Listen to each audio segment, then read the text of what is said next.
88 secondes de teasing et déjà plus de 40 millions de vues. L'épisode 7 de la célèbre saga intergalactique Star Wars est déjà un véritable phénomène. Le réveil de la Force, c'est son titre, fait parler de lui depuis quelques jours. Quelques robots, quelques vaisseaux, des comédiens inconnus et un méchant, mais rien n'est dévoilé. Date de sortie du film prévue pour le 18 décembre 2015 aux États-Unis et pourtant, les premières images sont déjà un événement mondial en soi.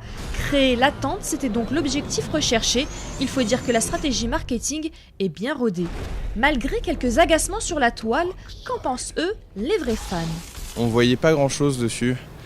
Les images sont belles, bien traitées, mais au final ça raconte rien. J'ai l'impression qu'il y a une nouvelle esthétique qui va être présentée par rapport aux anciens films. J'attends le film impatiemment en fait. 88 secondes, c'est pas trop frustrant alors que la sortie est prévue que dans un an ? Un petit peu parce qu'on s'y attend un peu à plus d'images. Je pense que c'est le but d'être frustrant. C'est justement pour l'attendre encore plus. Et pour l'attendre, les fans devront s'armer de patience et pourront s'occuper avec l'exposition Star Wars qui a pris ses quartiers à Lyon après un immense succès à Paris.